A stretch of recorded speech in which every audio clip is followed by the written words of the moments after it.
I come to you this morning to talk to you about something that's very close to my heart. And I'm not here to be divisive. I'm not here to offend anyone. I'm here to speak to you as Geronimo talked to a general in the 1880s in the mountains not too far from here, when he met with him at a peace conference, a powwow, and said to him, he said, this morning, he said, I want to speak to you the truth. And I want the truth to be like arrows that go out from my heart and my soul to your mind and your body. And I want each and every one of you to understand what I'm talking about this morning. Because, see, I'm very profoundly disturbed. I just left Tuskegee, where black folk are suffering. And I'm very disturbed when I go across this country, and I cannot find the sensitivities and the concerns about black folk in America that I want to see. And the only minister that I have seen and heard from any place in this nation has been Dr. Price, that is telling you what you should be listening to.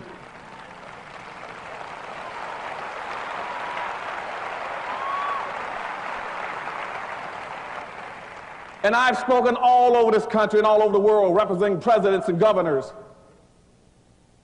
And he is the only minister I've run into so far that violate all the social norms that were exacted on black folk back in the 1790s as this country began to move into an evangelical movement.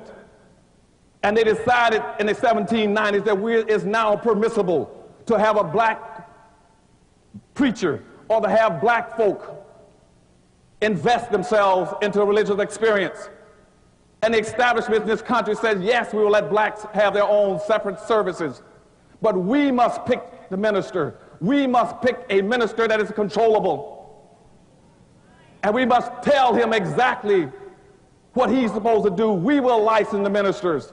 So by the 1720s, the entire establishment in this country has set up a system saying that any black minister in this country, he has an admonishment.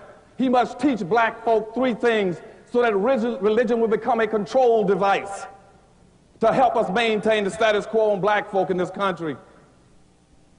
He says every black minister who we select or we license, they must teach black folk. First of all, when you talk about the Bible, you talk about the master and the slave, you are talking about the white master on earth and the black slave. You must secondly teach black folk to be humble and obedient and accept their life lot, and to be respectful and loyal to the white servant, to the white master. And lastly, you must teach black folk. You must teach black folk that they will get theirs in the hereafter, in pie in the sky. And that went into effect in the 1820s, and every black minister fell in the line and did it. And it stayed like that until after the Civil War, when 119 blacks on October the 19th walked into St. Paul's Church, Baptist Church in Raleigh, North Carolina, and says, we can't take it anymore. As black folk, the suffering is too acute. And said we must at least have 40 acres and a mule or something. You cannot just turn us loose free and say we're free and give us non-economic emancipation where we are pennilessly, poor, impoverished, sick, broken, busted, uneducated, ignorant, homeless, nothing, and say we are now free. And that is the only minister, Dr. Price, that I've heard that understands that you got an obligation in the ministry to go above and beyond that admonishment put on black folk over 150 years ago.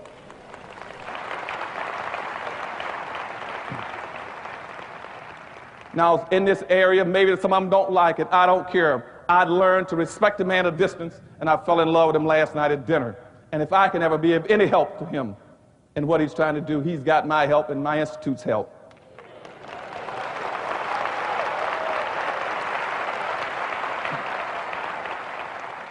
And so this morning, in the time that's been allotted to me, I want to talk to you, as I said, like Geronimo, but I want to be like the great European philosopher Diogenes, who walked through life with a lantern in his hand, saying, I want to lighten the darkness because I'm in search of an honest man. But like Diogenes, I want to walk through this temple and through Black America with a new movement I'm trying to create. I want to find not necessarily an honest man. I want to find some black people and some white people that understand the problems in America. I want to find somebody that understands in America that contrary to popular myths, black folk are not progressing in America. Black people are going backwards. In comparative proportional terms, black people in America, where you were in 1850 in this country, you have not progressed. You're still in your same dilemma, contrary to anybody tells you. And you see, I want to find, like Diogenes, I want to find a black person that understands that black folk are not progressing. But more importantly, I want to find somebody, black or white, that don't mind being black and want to talk about the racial problem in this society. I can't even find that with my lantern in life. We got 3 or 4 major black organizations in America. 3. The Urban League, the NAACP, the Rainbow Coalition, and one other one. I can't even get them to focus on the issue of black folk. One wants to take care of cultural diversity. One wants to be talking about multiculturalism. One wants to talk about minority issues. The other wants to talk about oppressed people. And I asked them across the country, why don't somebody talk about black folk and the problems of black people? And so I'm looking, like Diogenes, for a person that understands the history of this country, because I want to understand the problem in America. And the problem is not what you all have been taught. The problem is not poverty. It is not unemployment. It is not unwed teenage parents. It is not food stamps. It's not public housing. It is not drug abuse. Black people only got 2 problems in America. The first problem is that you've been systematically locked into the lowest level of a real-life monopoly game. That's your major problem. And that's what Dr. Price directly and indirectly is telling you about every Sunday morning. You have been locked into a no-win situation. That means that all the wealth and power in this country has been skewed over 400 years systematically into the hands of the majority white society. Black people don't own a significant amount of anything to be able to control their lives. Whites in America right now control almost 100% of all the income, the wealth, the power, the resources, the businesses, the privileges, and all levels of government. You cannot compete. And I'm tired of hearing people telling black folk, why don't you compete? Compete with what?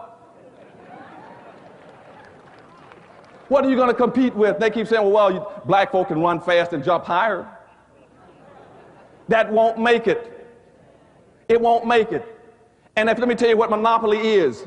Monopoly means that all the wealth and power has been skewed based on skin color, going white, yellow, brown, black. And if you've never played the game of Monopoly, let me show you how it's played. I play it every year at my family. It means that everybody, when you sit down, you're given a certain amount of money and wealth. Black people never got their 40 acres and a mule.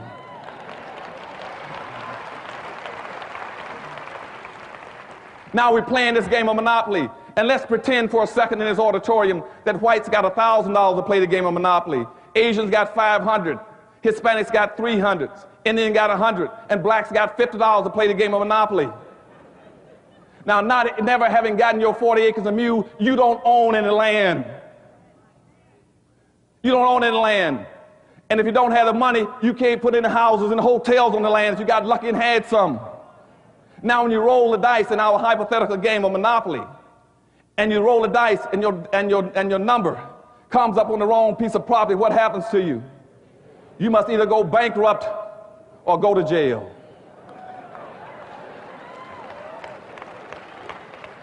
And that's the monopoly game that black folk are locked into. And when that happens to you in life, when you only got 2 alternatives in life, to either go bankrupt or go to jail, that is called an underclass.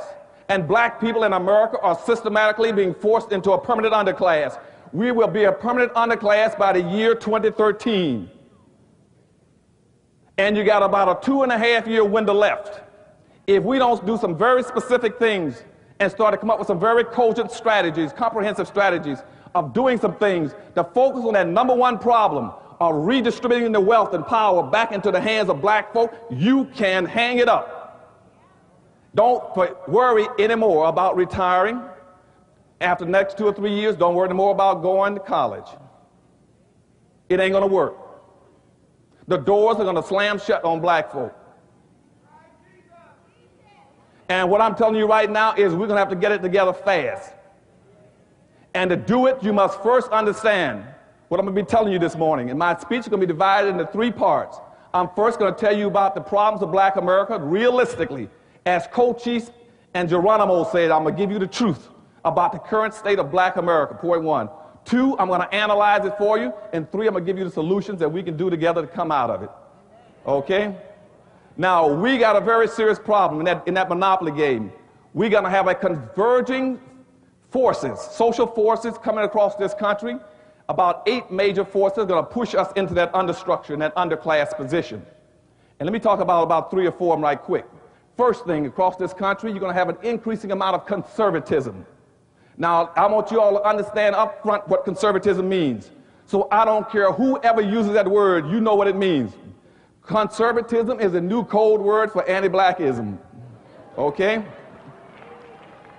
Except now a conservative can stand right in your face and tell you and confess that he's a conservative, which means he is a racist and not tell you he's a racist. Racism right now, we got racism all over America and I can't find one racist. And what I'm telling you right now, before my book even hit the market, I'd already predicted in my book that you're going to have a cutback in welfare. I predicted in my book they're going to catch people like in Texaco. And they just caught Avis discriminating against blacks in North Carolina and South Carolina. And they just caught Circuit City, Sam's, Walmarts. I knew they were going to try to cut out the single-member districts. I knew they were going to go after affirmative action. I knew there were going to be riots all over this country that are coming. I talked about this a long time ago in the book because that's what conservatism means. Conservatism comes from the root word to conserve. To conserve means to hold on to what you've got, or those who ain't got, as my mother said in a 3rd grade education, you ain't going to get. That's what conservatism means. And it means nothing else. It means maintain the status quo. It means use every device that you have to give the pretense that what you see is normal.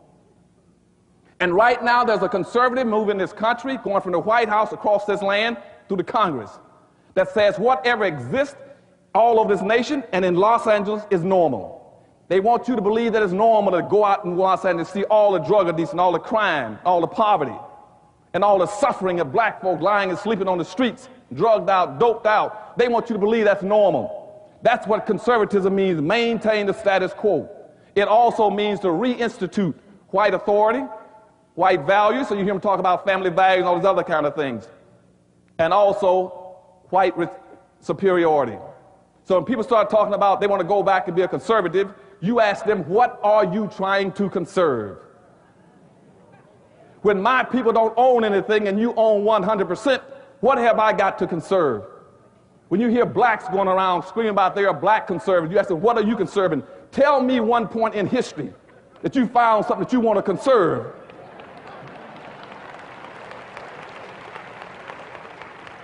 Don't let people run that game on you about being a conservative. You tell them, say, fine, if you want to tell me what are you conserving?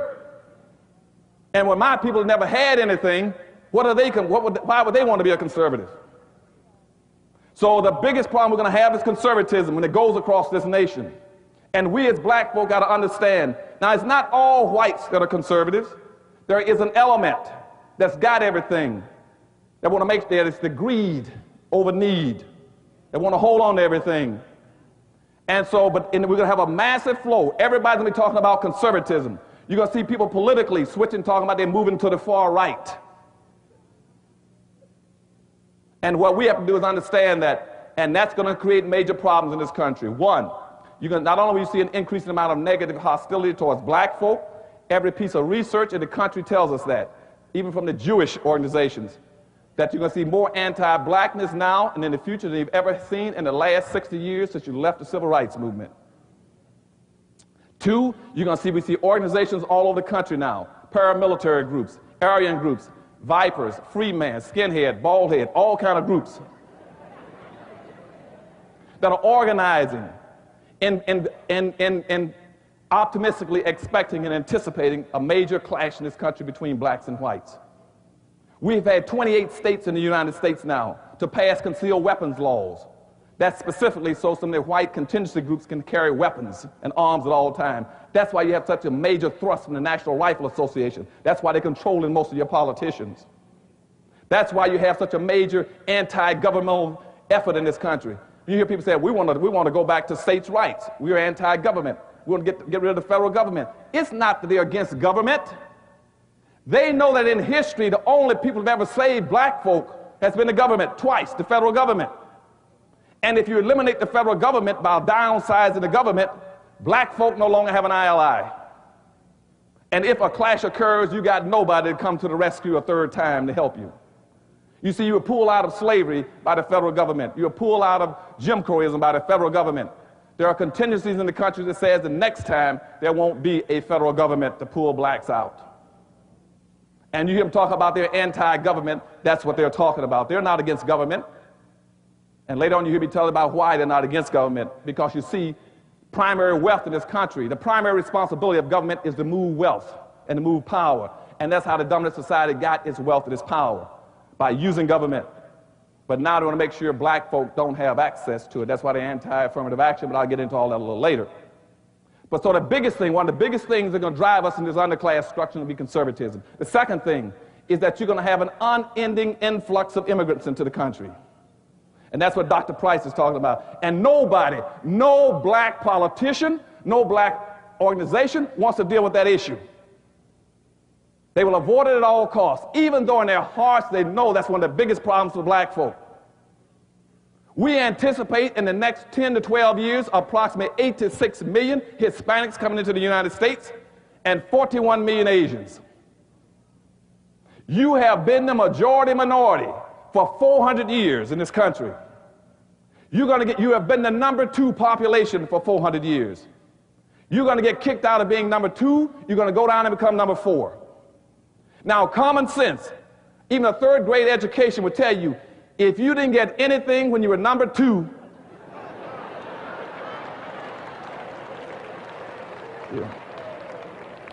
you all jumped ahead of me, but anyway, you can guess what you're going to get when you become number 4. And the worst part about it is as you descend and go down to number 4, those other groups are going to go up. And as they go past you, you're going to have major racial clashes in this country. You're going to have fights all over this country between blacks and Hispanics, blacks and Asians, blacks and poor whites.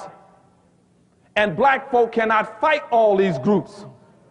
Everybody can not always be against black folk. They know that we are vulnerable and we are defenseless. And we cannot fight those groups. Because you see, they didn't come into this country with the legacies that we are stuck with. Everybody in America has an advantaged position but black folk. But all are in a state of denial. The white power structure in a state of denial. They are pretending that everything that they got, that 100% control and ownership of everything, they got it because they worked hard through a Protestant ethic. That's not how they got it. And you always hear them say, well, what you got to do, you got to work hard. Nobody can work any harder than a slave.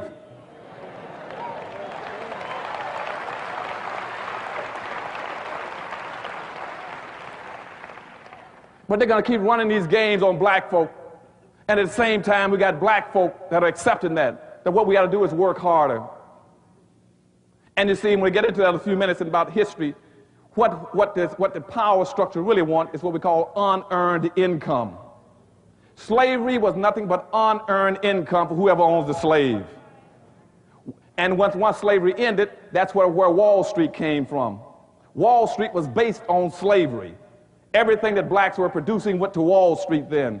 And now that all that money that's amassed on Wall Street is still producing unearned income. All that money is producing a regular salary for people. It's in stocks and bonds and dividends. They don't have to work. Never had to work. But we're going to talk about that later on. So what I'm saying now is that you're going to have this massive influx of immigrants into the country that are better equipped. They don't have your legacies. They don't have your disadvantages. They're walking across the border. They're going to get a free lunch. They don't have to pay dues. But you got public policies in this country that are equating them to black folk. They're equating them to black, and what we've allowed them to do, starting in 1970, is to wrap themselves in black folks' suffering and pretend somehow they suffered along with black folk. And therefore, whatever program is created under this misguided label called minority, that they are equal to you and over you. And we're going to deal with that whole concept of minority in a few minutes too. So that's the problem with the influx of immigrants. And what they are doing is coming into the country and doing what we've never been allowed to do and we've never been bright enough to do in some senses, is to build your own communities. You got to build your communities. You see, every group that when they leave their homeland, the last thing they do is look in the mirror. They look in the mirror and says, I'm going to America. And I'm going to go to America, I'm going to find me a community or neighborhood. Or I'm going to build one with people who look like me. And so that's why you go all over this nation, where they're coming out of Asia. You will find Vietnamese towns all over California, little Cambodias. You'll find a Chinatown in every major city. You'll see the Hispanics come in, they'll build a little Mexico, a little Havana, a little Hialeah. You go up, you find little Italys, French towns, German towns, Greek towns, Polish towns, but you cannot find one black town.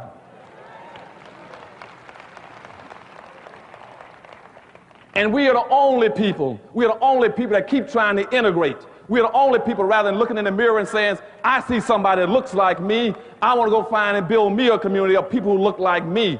We're doing just the opposite. That's your second problem, is inappropriate behavior of black folk. We keep looking in the mirror and says, I want to get away from everybody that looks like me. You can't have any power and wealth doing that. If you don't have a community, you cannot rebuild Los Angeles without a black community. If I cannot come in this city, you can tell me where every black lives, where he stays, where he works. You don't have a community. And all of you that want to go in business, don't waste your time. You cannot start a business and operate without a town or a community. Why can't you do it? Because without a community, you have no market. If you don't have a market, every black gonna go by your store at 200 miles an hour heading for the suburbs and heading for the malls.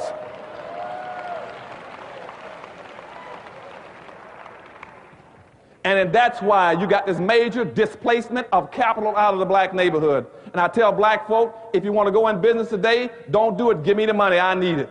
Because you're going to go bankrupt. 80% of all black folk that go into business under the present system, you will go bankrupt within 2 years. You will lose your money within 2 years because you don't have a market. And see, that's how the other groups function. They have their own markets, their own communities. And we're going to talk about that a little later on, too. See, the good Reverend Dr. Price, he gave me 2 hours to talk to you all, so I'm going to get to all those points, okay?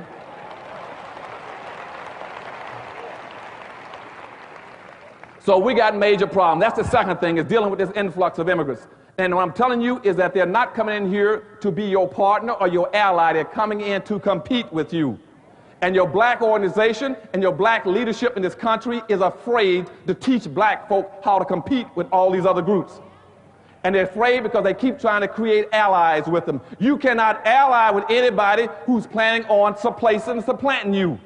You see, if you go check the Council of La Raza, you check the Council of Salala, if you check the National Hispanic Defense League, if you check the National Hispanic Party, the first thing that all of them have is to change the issues in this country from white and black to white and Hispanic. They're planning on supplanting you. When the National Hispanic Party started in Miami in 1974, I was in the governor's office there. I was the only black in politics. That was the first item on their agenda, saying by the year 2000, they want to take blacks out of the equation. And that's why, as Dr. Price just said, that's why they control South Florida. They play to win. We play to play. Okay? And when I leave here today, I want you all forevermore in helping Dr. Price to play to win. Okay?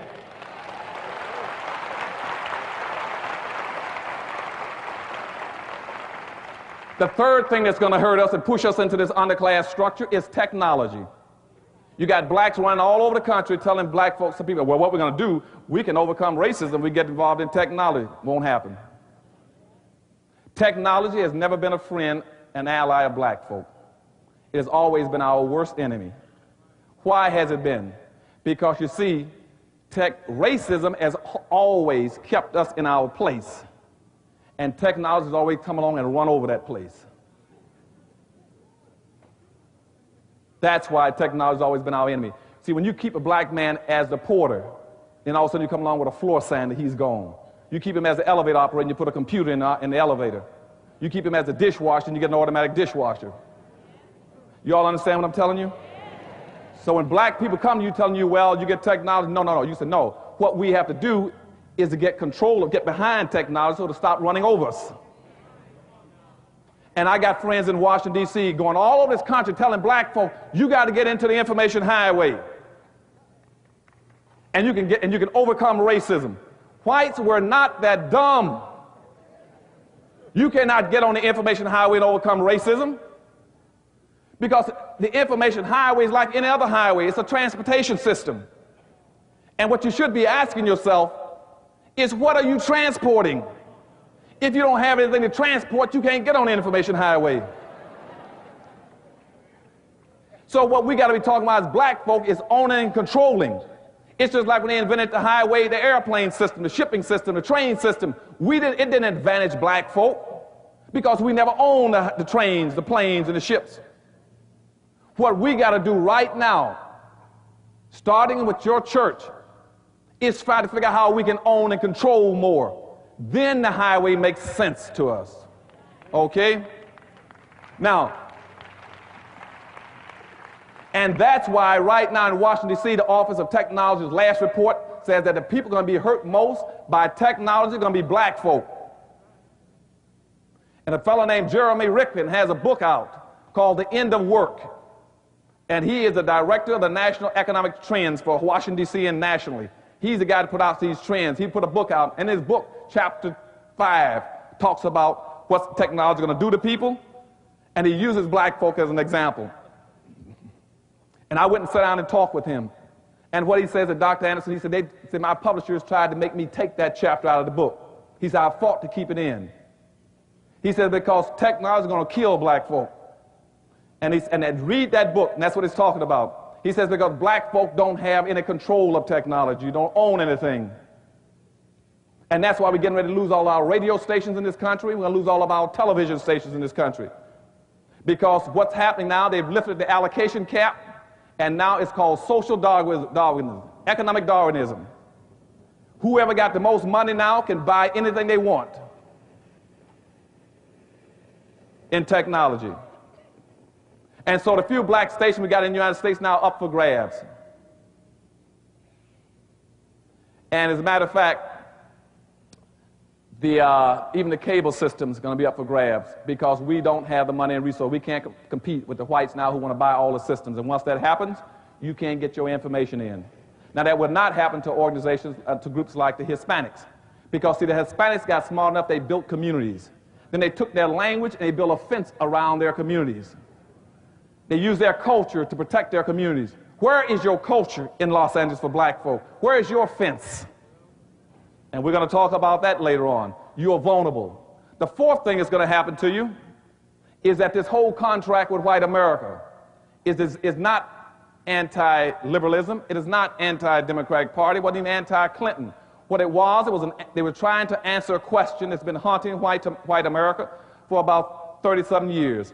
And that is, what do you do with 36 million obsolete black folk? That's what the contract was for. And how they concluded that was, you see, they got 1,200 white think tanks in America. 1,200 white think tanks. You got one wholly owned black think tank, and that's the Harvest Institute I'm trying to run. They got 3,000 employees with a $500 million budget. I got a few volunteers. No staff, no money. Because you see, in this country, no blacks wants to give my black think tank any money to help our leaders to develop policy and public issues. And when I ask them for money, what they say is that we can't give you money. I said, why not? They said, what is your organization for? I said, to help black America. They said, who's going to benefit? I said, black folk. They said, who's going to work in it? I said, black folk. They said, ooh, too black. And the first thing that comes to my mind is, how can you be too black? What is too black? 10, 20, 30? What's too black? Nobody ever says something is too Jewish, too Indian, too Asian. And I'm telling you, people are telling me this too blackness comes from our black entertainers, our black athletes that's making $100 million. They could give the money to us that they're paying in taxes because we're tax exempt. But they'd rather give it to the government than even give it to an organization to help black folk in this country. Because they don't want to be black. And I keep trying to tell them, it doesn't hurt that much being black.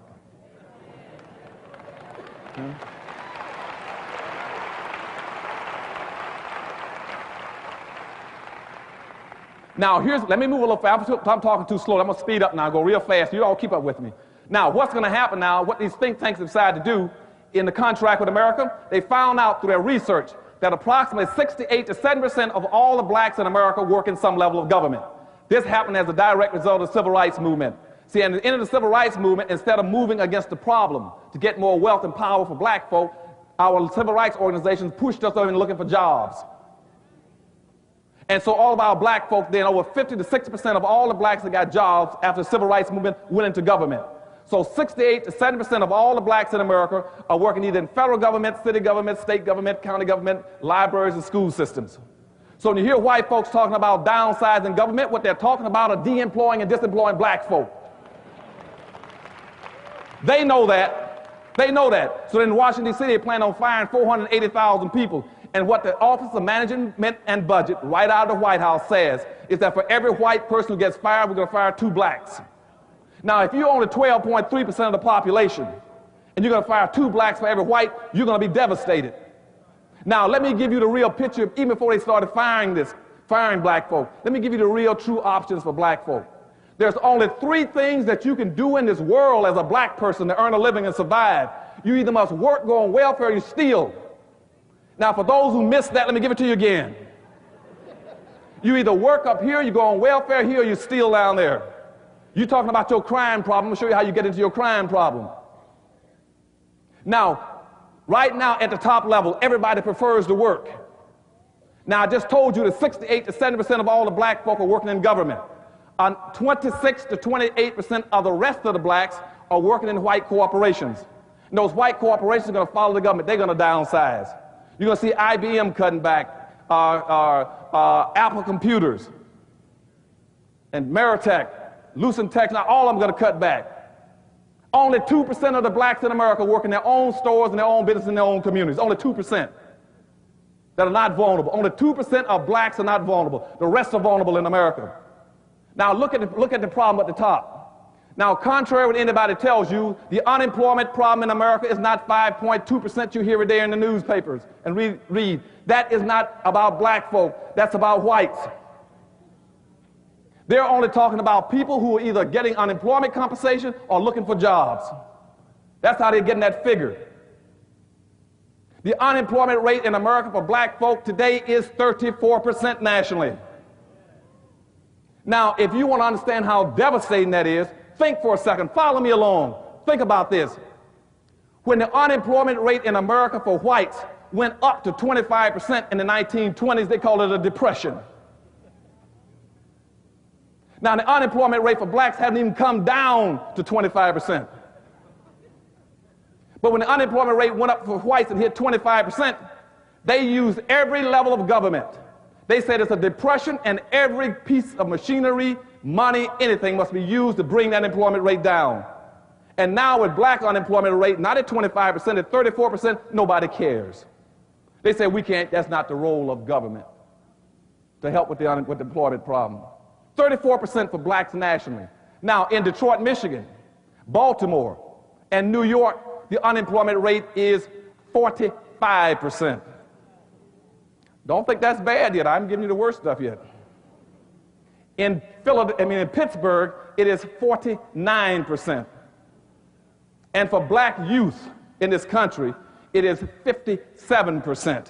That's why you got your problem out here on the streets. Because nobody wants to give you the true facts about why you got problems. Now that's at the top level. Now when you kick those people out of those jobs in the government and out of those corporations, they must go down to the second level. I'm going to show you how you get into your underclass. You kick them down to the second level. But the conservatives in this country have already made preparation for you when you come down to the second level.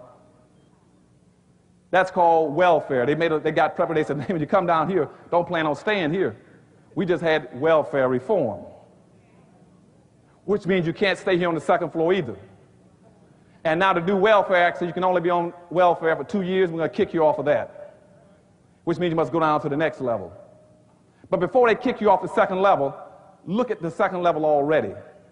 The poverty level in America for black folk is 35%. That means 35% of all the black people in this country got a zero, negative, nil, none net worth. That means they own nothing. 35%. 47% of all the black children in America are beneath the poverty level. I just left New Orleans. New Orleans. That's why I had tears in my voice and my eyes a few minutes ago when I talked about leaving New Orleans and Tuskegee University. In New Orleans, the poverty rate there for black folk is 80%. And somebody got to wake up. You can't stand that kind of poverty.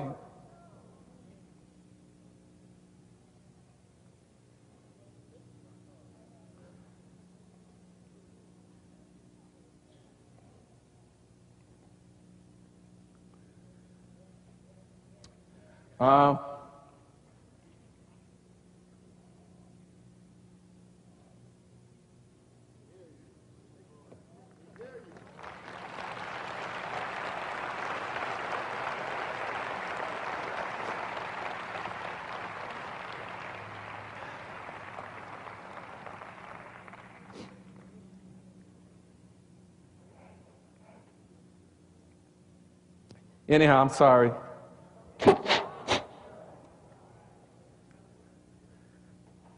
The poverty rate for black youth in this country is 47%. That means they can't even make daily bread. For black female-headed households, it is 52%, with 2 children in the family. And nobody cares. Nobody cares. And so they're going to now have welfare reform to kick them off the second level. So now they must go down to the next level. The next level is crime. Your crime rate in America is going to go straight up within the next 2 and 2.5 years. Straight up. Because, see, black folk are not simply going to disappear, evaporate. Even if you don't care about them, they're not going to evaporate. Now, let's look at the crime rate already. In the most productive years for a black man in this country, but all these black men in this room, your most productive years are between 20 and 35 years of age. And already, 40% of all the black men in America are either in prison, on parole, or probation. 40%. And black women want to know why they don't have any husbands or fathers to their children. In the state prisons, 47% of your state prisoners are black. 52% of your federal prisoners are black. And 96% of all the prisoners in the United States, all the black prisoners, 96% are black men. And nobody cares. Nobody seems to care. Now, this is not new. Because you see what's going to happen now, you're going to have a new growth industry in this country. The new growth industry is going to be owning, operating, and building prisons and selling services and goods to them. And there are 2 major corporations right now, I won't give you the names, have already set up a big contract to take over some of the monies of it. The government passed what's called the Omnibus Crime Bill for $29 billion to build more prisons in the United States. And 2 big companies have found out they can get $82,000 for every jail cell they build and $27,000 a year to operate the prison per prisoner. And just in all those black prisoners you find, just the black male prisoners, for supplying them with shaving lotion, underarm deodorant, and soap, that is a $3 billion a year industry, and black people don't get a penny out of it. People are already making money off of our people in prison. And nobody even cares about where the money is going and how they're making the extra money, even after they criminalize you.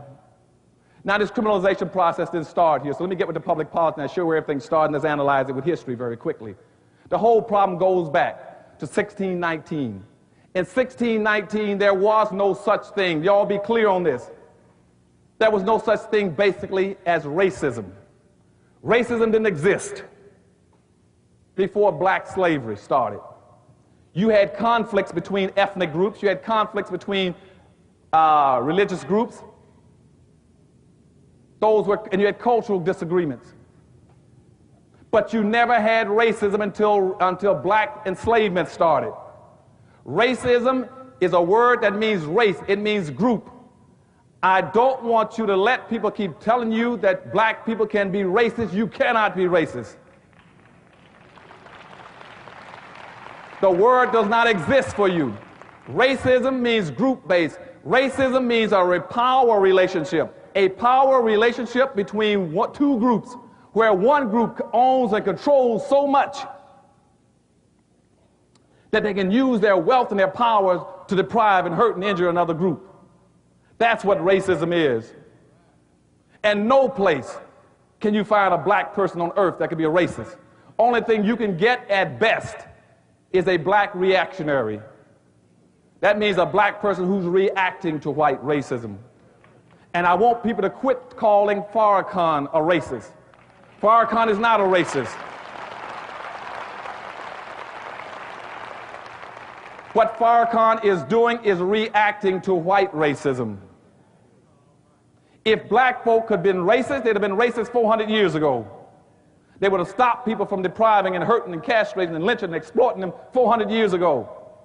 That's why if you go back through history, you cannot find one single solitary instance any place in history on this earth where black folk have had enough power and wealth to come together to do injury to another group and take something from them.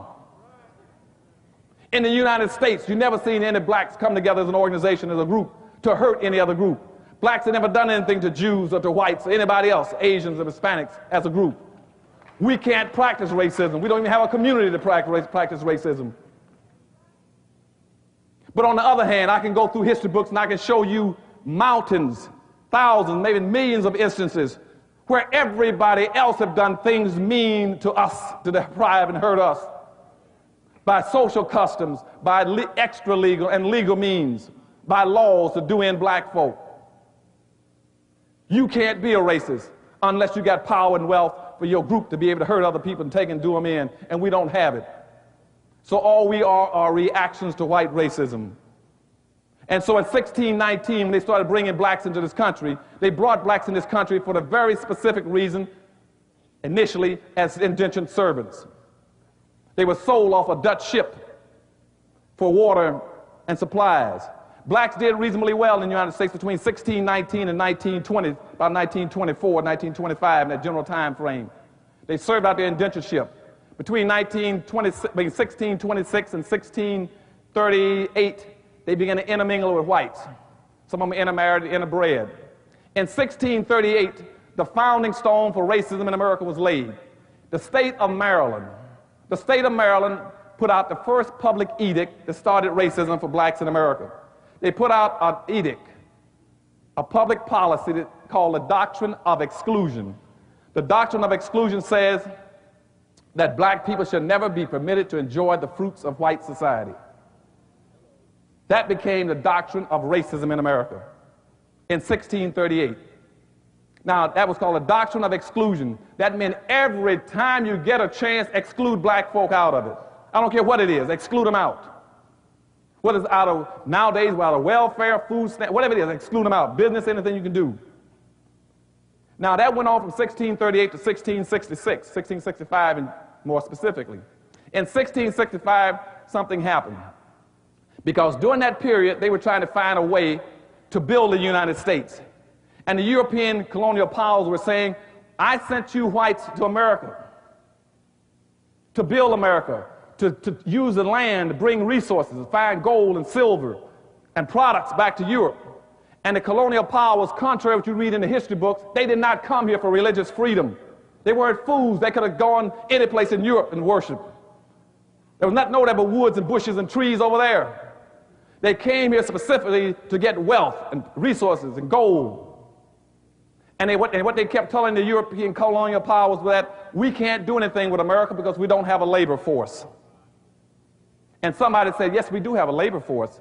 So you remember that group back in 1638 that Maryland shut out under the doctrine of exclusion? That's our labor force. So at that point in time, what they did then, they passed what were called enslavement laws. They passed enslavement laws, and they took the doctrine of exclusion and expanded it.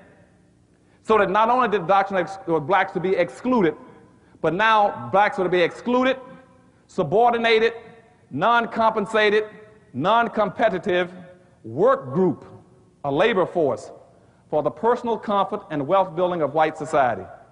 That was what the slave code said explicitly and implicitly. That's been the problem that you've had now for 400 years. It decided how you were to be treated. At that those slave codes again. And remember this, on anything that goes on in Los Angeles, you can tell when your policy affects it. Blacks will be excluded, subordinated, non-compensated, non-competitive, managed workforce for the personal comfort and wealth building of white society. That stayed in effect until about 1705. 1705, the slave codes were passed. Very important. What the slave codes did was to tell everybody, whites on one side and blacks on one side, how you were to treat black folk and how whites were to behave towards each other. It says that every white person must accept how black folk were to be treated. They must accept the public policy. And that every white institution, every white church, every white business, every white school, every white level of government, and every white individual must treat black folk in an exploited, subordinated, excluded manner.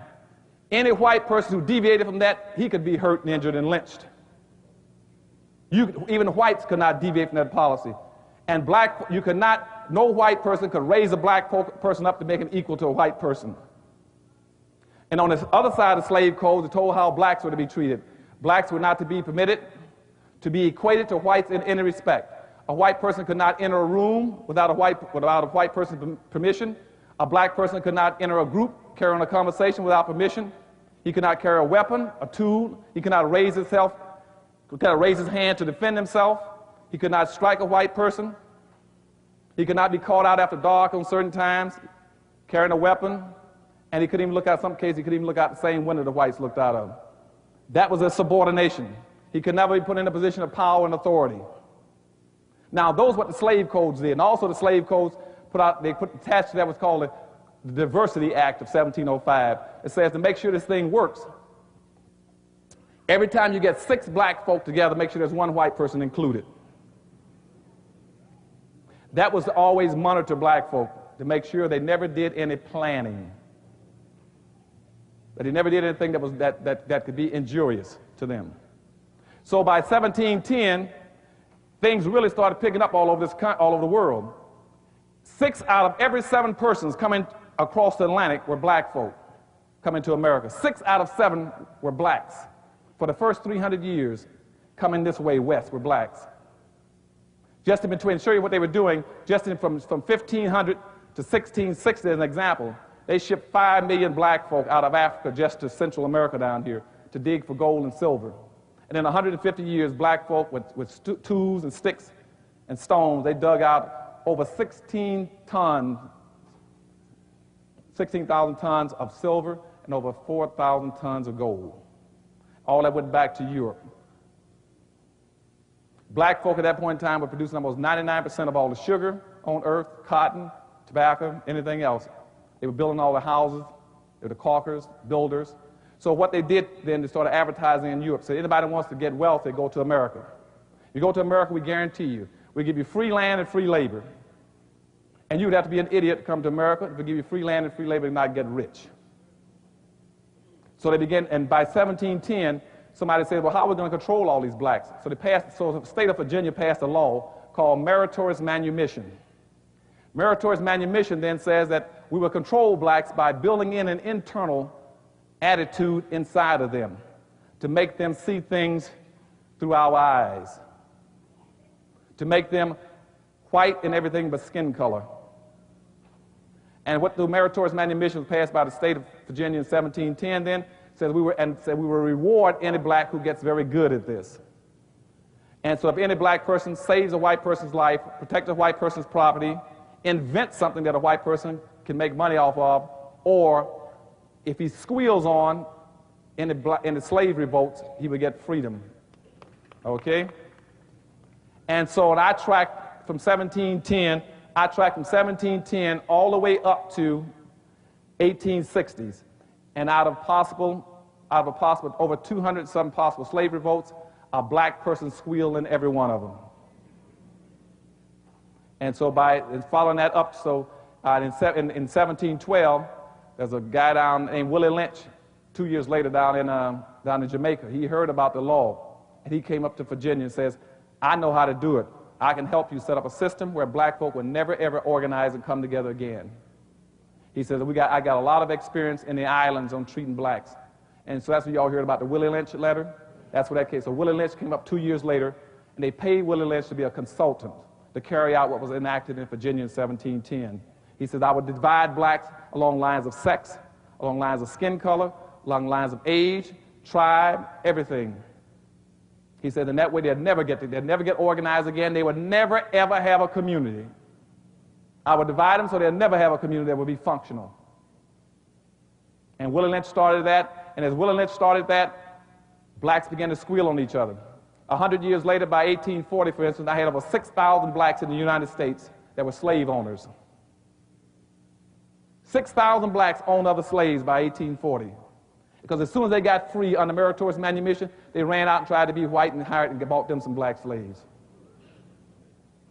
And then when you saw tears coming out of my eyes, I just thought about, again, I was thinking about down in New Orleans. Down in New Orleans, and blacks down there saying, Dr. Hamilton, what can bring us together? And I said, you got a big problem. They said, why? And that's why I had the tears. Let me tell you something. In New Orleans was the epitome of black folk doing in other black folk. On the eve of the Civil War in New Orleans, you had almost approximately 812 free blacks in New Orleans on the eve of the Civil War. 642 owned other black slaves. Then in the Civil War, New Orleans put together 2 full regiments of blacks to fight with the South to keep slavery. And worse than that, one of the biggest revolts, slave revolts, occurred in New Orleans, where blacks tried to break free. And do you know that the free blacks joined the white plantation owners and went and put down the black slave revolt? And the worst part about it, they chopped off all the heads of all the blacks that were revolting and put them on poles leading all the way from Jefferson Parish all the way into the city of New Orleans as a warning against any other blacks trying to get free of the system. And see, that hurts me when I hear about that. And so, you see, you got that meritorious manumission policy saying, keep black folk divided. So between 1712 now and up until the Civil War, some things started happening that's very profound for you all in understanding your racial situation out here. By 1750, black folk peaked out. The population of blacks in America got up to 34%. And then the white society got very scared with that. They said, with that kind of number in this country, there's a possibility that blacks might get together with Indians. So then in every treaty that whites were signing with Indian treaties, they put an incentive in there for the Indians to turn against black folk. They say every time you catch a black, you're to turn him in. And they would pay an Indian $20 on an average to chase down an escaped runaway slave, to track him in the woods and bring him back to his plantation. And because of that, Indians in America allied with the white dominant society. And I keep hearing blacks bragging about the fact how much Indian blood they got. Indians were not your friends in history. They were not your friends. And I don't mean to put the Indians down. Indians got special problems. I'm not putting anybody else down. I'm not going to put the Hispanics down. I'm going to tell you the truth. And out of the 5 civilized tribes, out of the 5 civilized tribes in the United States, all five of them sided with the South to keep slavery. In a 20-year period between 1840 and 1860, the biggest killers of blacks in America were Indians. And see, the Indians then, so that's what they were trying to get, that kind of an ally between whites and Indians, so that blacks could not ally with them. And that's why every civilized tribe was a slave trader. Indian tribe was a slave trader and a slave owner. As a matter of fact, in Camp Smith, right not too far from me in Texas, in 1867, in Camp Smith, the Choctaws and the Chickasaws still had slaves even 2 years after the war and wouldn't turn them loose. And the United States government gave them $300,000 to turn black slaves loose, to the Chickasaw and Choctaw Indians, and said, we'll give you $300,000 and take this money and divide it up and turn those black slaves loose and give them some land. And they never, but 2 years later in 1869, blacks were coming to Washington saying the Indians never gave them anything. And to this day, blacks never got a penny from the Indians. So what I'm saying is everybody has been against blacks because we've never been united. But so when I leave here this after day, I want you all to be together, okay?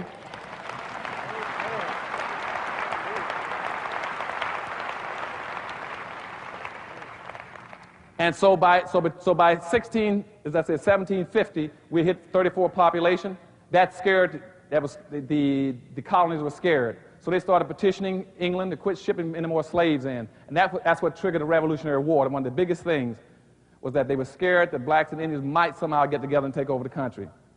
And so after the war was over, well, let me get before that. Then the Constitution was written. When the Constitution was written, what they did, they went back and picked up the slave codes I told you about, the slave codes and enslavement laws. That's why in the United States Constitution they classify you as 3/5 of a human being, why they passed the Fugitive Slave Act, and why they condone, okay, slavery. That's why you got locked into that whole system. Because what they did then was give all the power to the slaveholding states in the South. And the first compromise was committed at that time. And what happened then, the wealthy whites in the country says, we will allow people to keep slaves, but we'll always protect poor whites. And so they started a system saying, wealthy whites up here, poor whites here, blacks down there. So even if you're a wealthy white, you'll make sure that poor whites are at least the management class, that they're over the blacks, they're the supervisors. So the blacks go into the ditch, the white will stand over it, the poor white will be over the ditch. If you put a black person on the truck, the white will drive the truck. Okay? That was a commitment that was made that poor whites would always come at least right above blacks. And I'm going to show you how that got into all our national public policies later on. And so between that, that was built into the Constitution. Now they developed a system in this country. I hope my time is on. Is my time running through? Okay. So they built into the Constitution, right after the Constitution was initiated, they built the Constitution based on the premise that you're going to have a social democracy. Very important for black folk. A social democracy means that the majority will win, the minority will lose and suffer. But also in the Federalist Papers, it says that the majority then can never do anything to stop the minority from becoming a majority.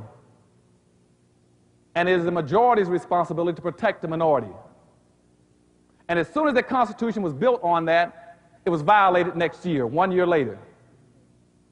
Whites in America never accepted that it was their responsibility to protect black folk if you're going to make them a minority.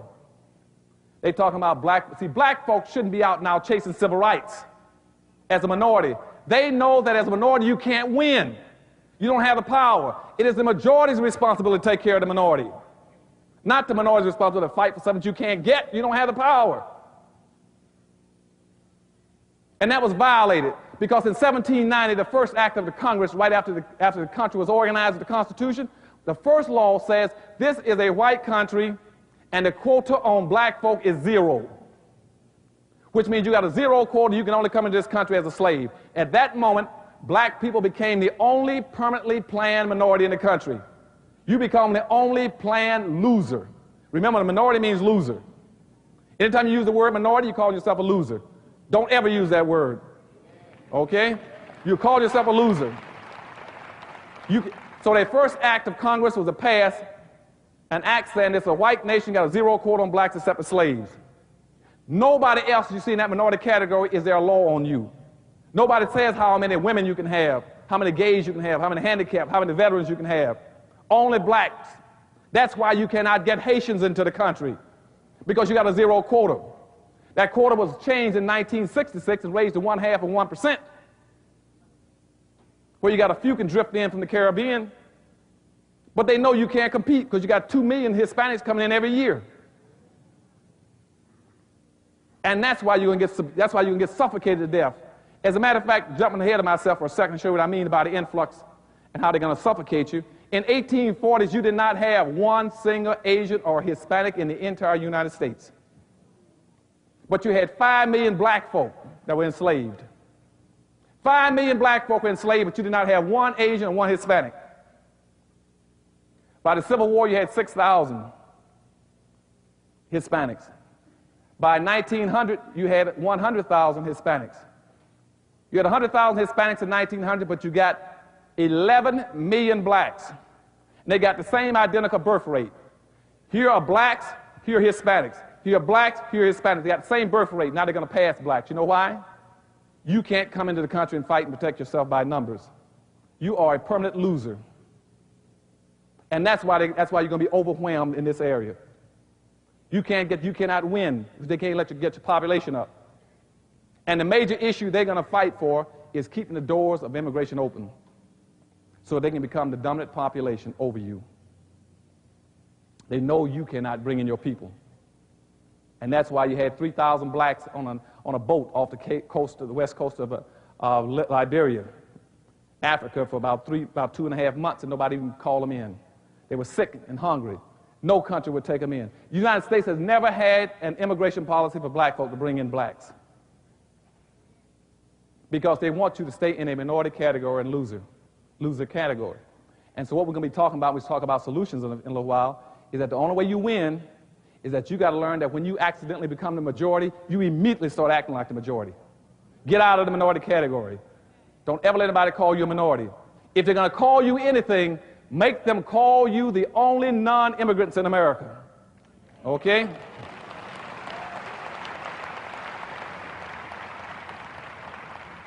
Every public policy that you develop, every program that you develop it for non-immigrants.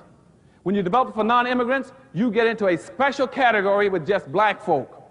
You immediately, that word non-immigrant reconnects you with your history. It reconnects you with how you got here. It reconnects you with your culture and your past.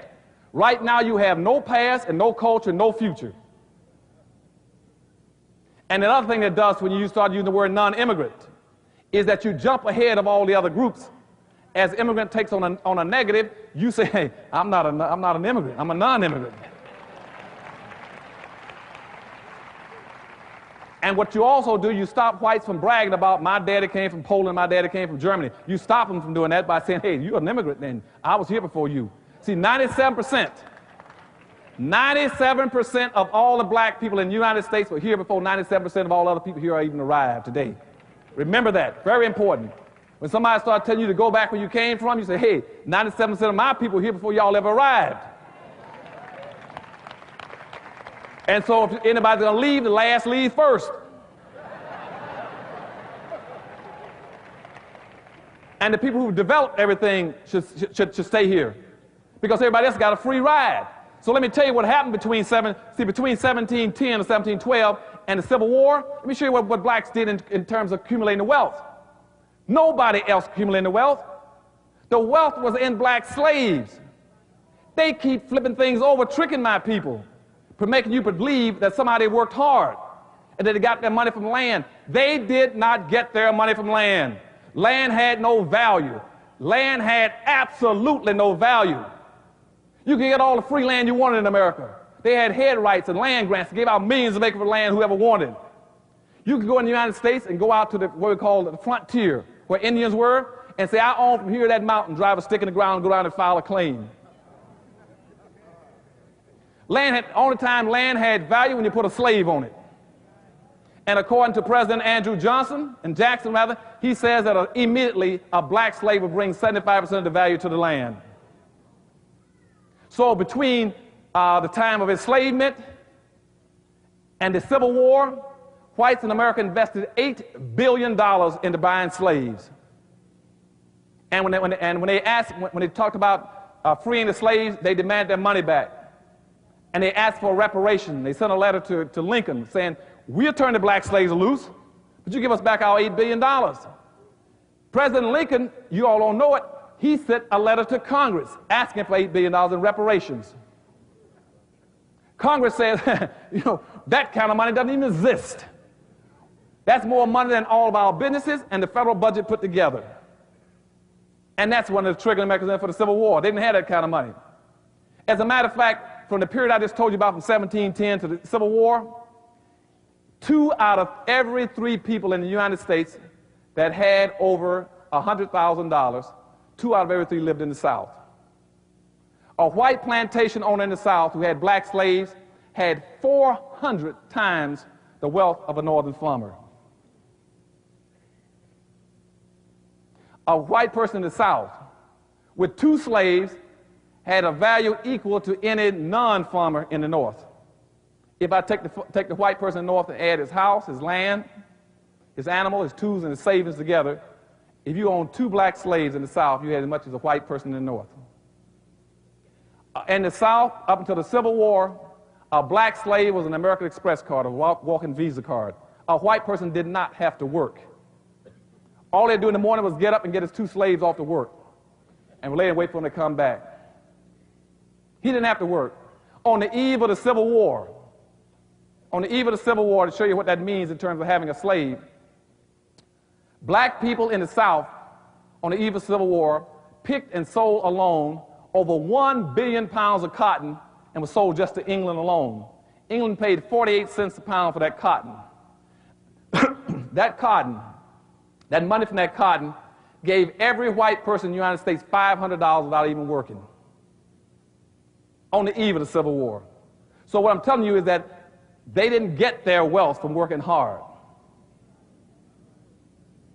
And I went back and looked in 1860 and said, in 1860s, what did black folk own, even the free blacks? In that time, poor blacks that were free in America, the blacks in general, they had 0.5% of the wealth in 1860. I checked again in 1960 and see what they'd accomplished. After a Civil War, World War I, Depression, World War II, Vietnam War, Korean War, and the Civil Rights Movement. See what blacks went up 1% in 100 years and all those catastrophic national and international events. The wealth was frozen in 1860. And even today, blacks control less than 2% of the wealth. You have not moved. Blacks don't own anything that has any value over 2%. So what I'm saying to you now is that that's where the wealth came from. And starting from 1860 up to now, that became what we call inherited wealth. The white society nailed that wealth down. So that now that it's passed on from one white generation to the next, to their offsprings, children, parents to child, parent to child. It's been going on now for 15 or 16 generations. And what does that mean for you as a black person?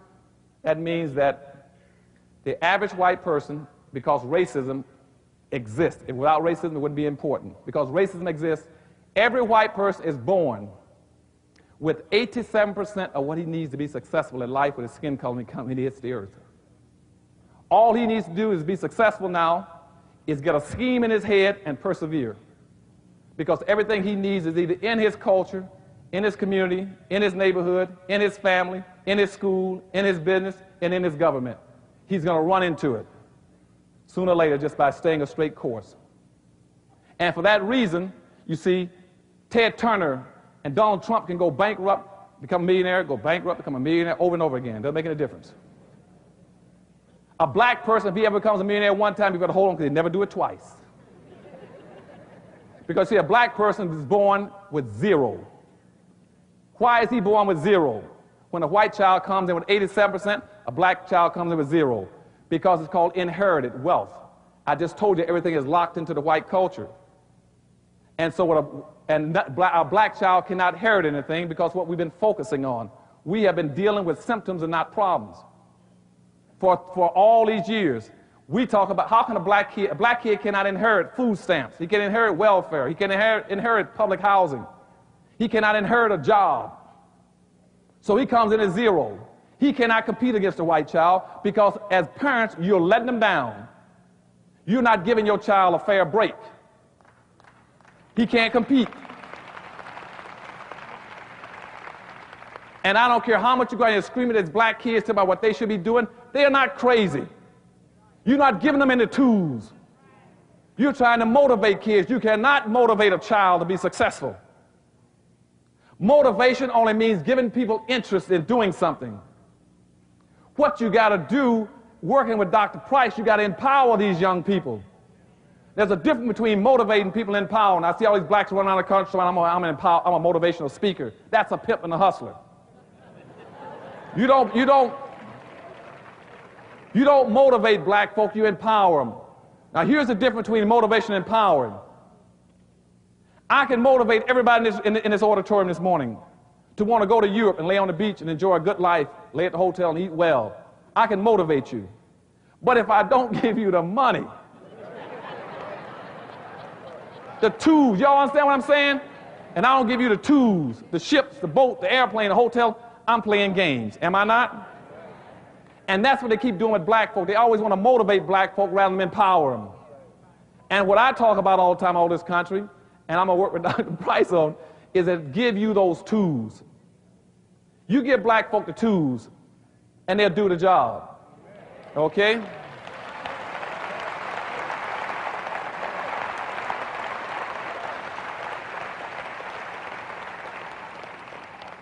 I'm watching the clock. I don't know how much time I've spent so far. Am I fine? 47 minutes? Okay. I got 47 minutes. Let me wrap it up then. So give them the tools. They can be successful. But they won't always want to motivate blacks. And that's why we came out of slavery. What they did, they gave blacks what I call non-economic emancipation. Then when we came out of Jim Crow, they gave us non-economic integration. See, money never entered the picture.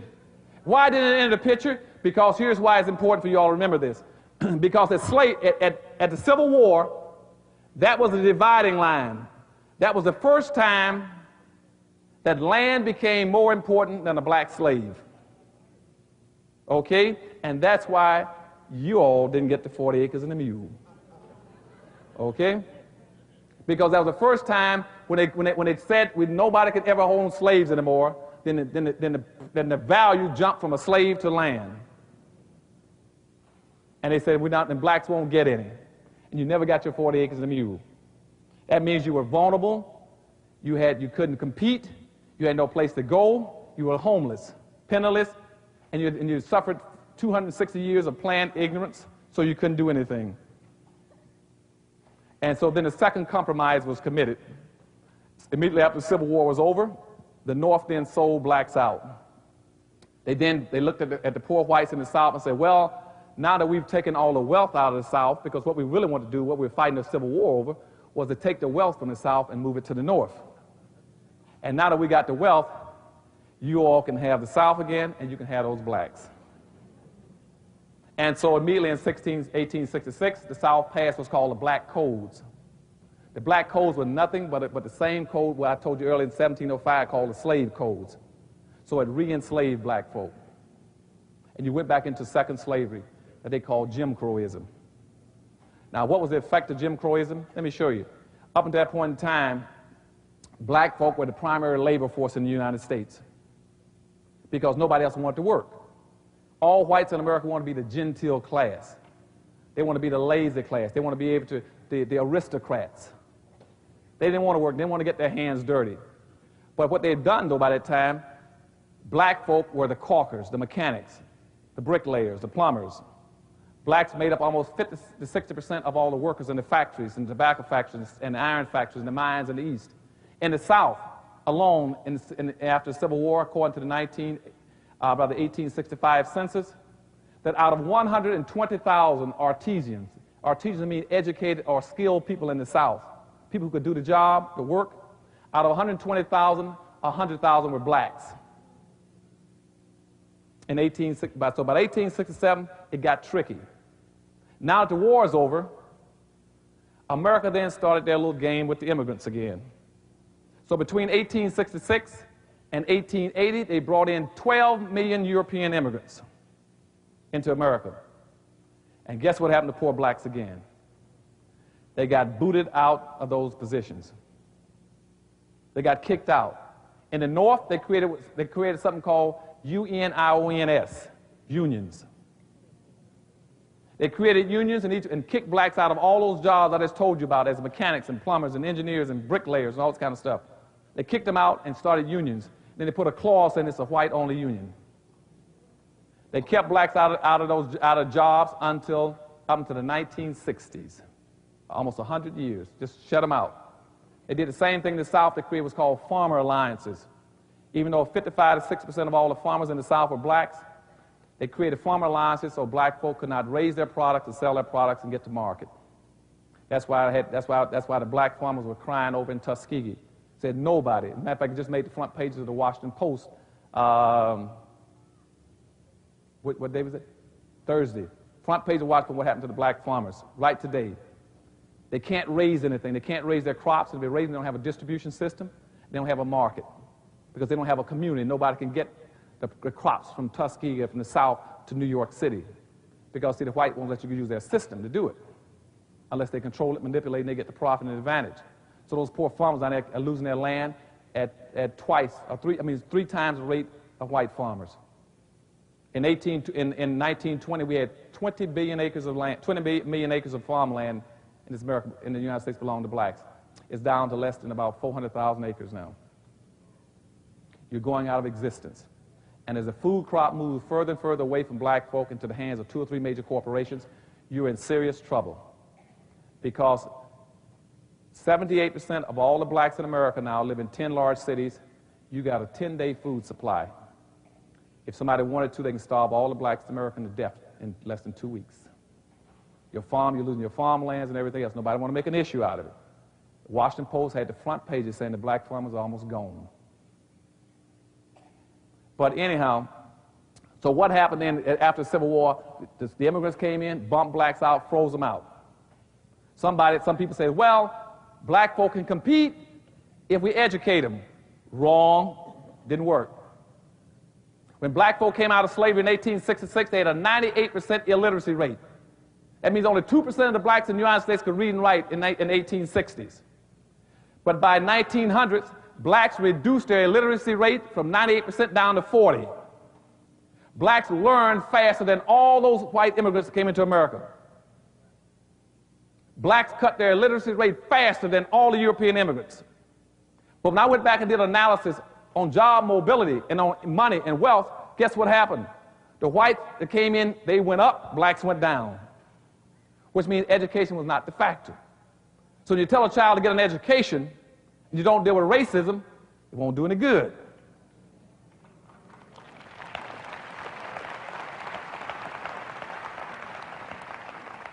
And I got blacks all over the country telling me, so Dr. Anderson, it's time for black folk to put racism behind them. Black people cannot put racism behind you because you didn't put it in front of yourselves.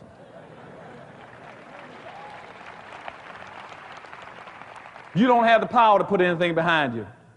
And the most dangerous thing you can do is to start talking about cutting yourself away from your history and the fact of racism.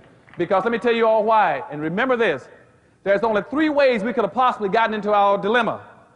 Either we were where we are because God wished it up here, or because we are genetically inferior down here, or because somebody's been playing games in social engineering. One of those 3. Now, I don't believe God wished black folk to be in this dilemma. But yet, the dominant white society taught that and used their churches from 1600s up until 1860 to say that God wished it. The blacks somehow were smited, being an offshoot of Ham. Remember that? They used the Bible to teach that black folk were inferior and that you were justifiably slaves. Then from 1860s up until present day, they've been using genetic. That's why you got a book called The Bell Curve, saying that you're genetically inferior. That's why you're in your dilemma. And what I tell blacks over, both of those are tails. You're where you are because you've been socially engineered. The last thing, people have been playing games with you, manipulating the circumstances, controlling you. And if somebody has socially engineered you into your dilemma, the only way you're going to get out is for somebody to take the responsibility of what? Socially engineering you out. And that's why I created the Harvest Institute.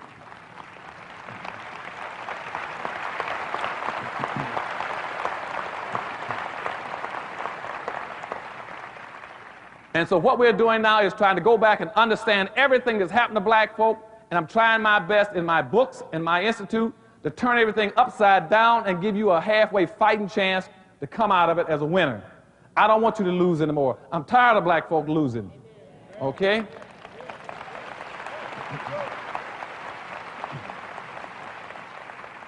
So let me finish up this little bit of history and we'll get into the solutions, because I only got about 38 minutes left. Now here's what happened.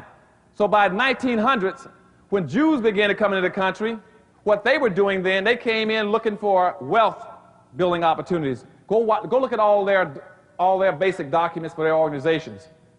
They came in looking to build businesses and to find wealth and money. When our organization came in, the Urban League and NAACP, between 1905 and 1912, what they looked for black folk was going back to that old public policy that was set up in 1660 saying black folk should be a labor, subordinated, non-compensated labor class. So what they were looking for us was to do what? Find what? Jobs. Which means you were to be employees. Never employers, but to be employees. And so immediately after the First World War, blacks started getting a little uppity when they came back from World War I. And whites in the South didn't like that. And so you had major conflicts. And so racism intensified in the country. Blacks had farms. Some of the white radical groups started burning their crops. They started lynching on an average of 2 to 3 blacks a day. And they poured kerosene on their cotton and ran blacks out of the South. Those blacks then, by 1920, were moving north. They moved into Gary, Detroit, Philadelphia, Pittsburgh, Buffalo, New York, and went into the factories. And when they started moving out, whites then started working on trying to get a replacement for them. Because at that point in time, black folk could pick on average about 20 pounds of cotton an hour. So whites started inventing a machine. And by 1940s, blacks had invented a machine called a cotton picking machine that can now pick 1,000 pounds of cotton an hour. So by 1947, black folk were obsolete in the South. They no longer needed you in the South. You were through in the South by 1947, machine that replaced you. But all those blacks who drifted north in those big cities had gone into the steel mills, automobile plants, chemical plants, meatpacking plants. And we're doing reasonably well. Blacks did reasonably well in the North between about 1940 and 1966 in those factories. Then all of a sudden in about 1966, guess what happened again? Technology caught up. And black folk went obsolete in the North. And ironically, blacks went obsolete in 1966, right in the midst of the Civil Rights Movement. When Martin Luther King was saying, free at last, thank God we're free at last, he was not talking about black folk. He was talking about, for the first time in history, whites no longer needed black folk. And whites were free. They now had invented a computer. And computer-driven machinery, they no longer needed you. So the factories started closing down in the North at that point in time. And that's when your crime started going up too. Because not only they started closing down and firing blacks in those major cities, but at that point in time, the public policy on black folks shifted to what it is today. Now the old public policy, remember, was that black folk were being excluded, subordinated, non-compensated, non-competitive, managed workforce for the personal confidence and wealth building of white society. They shifted it to where it is today. As soon as black people became obsolete in 1966 in the middle of the Civil Rights Movement, the new policy was this. 3 things that whites came up with. 1, that no white person in any responsible position will take any responsibility for what's happened to black folk in the past. 2, nobody's going to feel any guilt for what's happened to black folk. And 3, that nobody will approve any programs, public policies that will shift the resources from whites to blacks. That's why they're anti-affirmative action, anti-preference treatment, anti-set-aside, anything else. They're not going to let the wealth shift into the hands of blacks under any circumstance. And so because at that point in time, not only had you become obsolete, but they had you nailed to the wall. And so in the Civil Rights Movement, we had made 3 fatal mistakes by then, and we never knew it. I was the only black in politics in Florida in the governor's office in 1970. Here are the mistakes that occurred. 1 is throughout the Civil Rights Movement, black people never had a plan. Never had a plan in all those years. All they simply do was they ran from one civil rights movement and one demonstration and riot to the next. To this very day, blacks don't have a plan. And whites have had plans on us since 1638. You don't have a national plan. No black in America knows where he's going and how he's going to get there, what he's supposed to do. Can you imagine 36 million people, no idea about what they're going to do? The second mistake we had made is that somehow they thought by taking down the signs over the bathrooms, on the water fountains, by where blacks could sit, somehow you were dealing with racism. They thought racism was the stuff I keep telling you about. They thought the slogans were racism. That was not racism.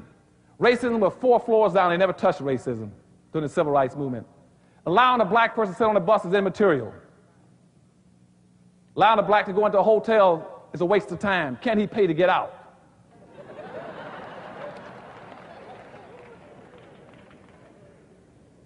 And the third mistake we made was that we never created an institution that would educate our young black kids.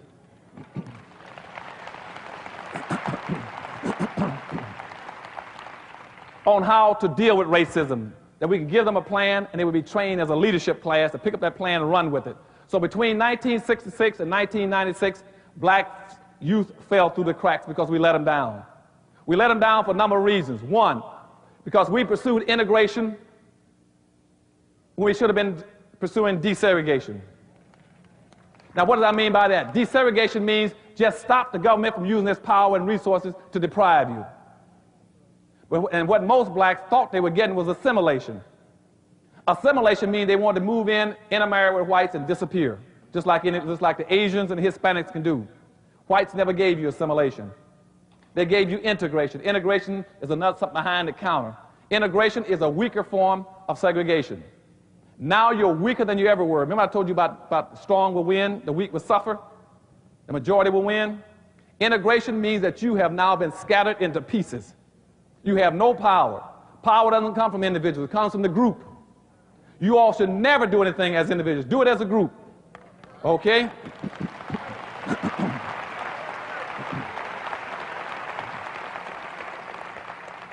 In this church, you all stick together all times. Stick together as a group and stay behind your leader. And they can't get to you.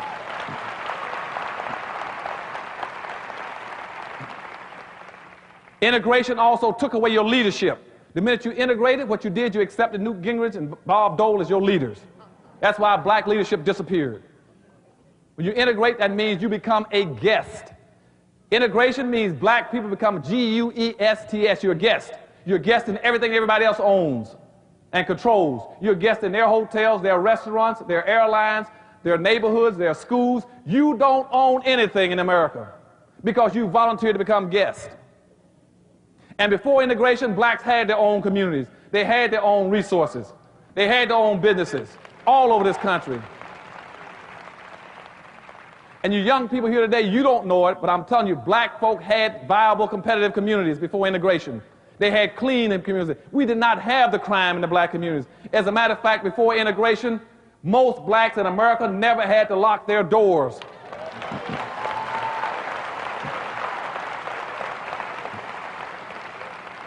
And a part of the problem is we don't lock it because we didn't have locks on the doors. You got scared to put a chair under the door. And you left your window up all the time because you didn't have air conditioning. And most blacks in the South, where I grew up, when the mother would leave home, she'd say, "Miss Jones, I'm going downtown, watch the house."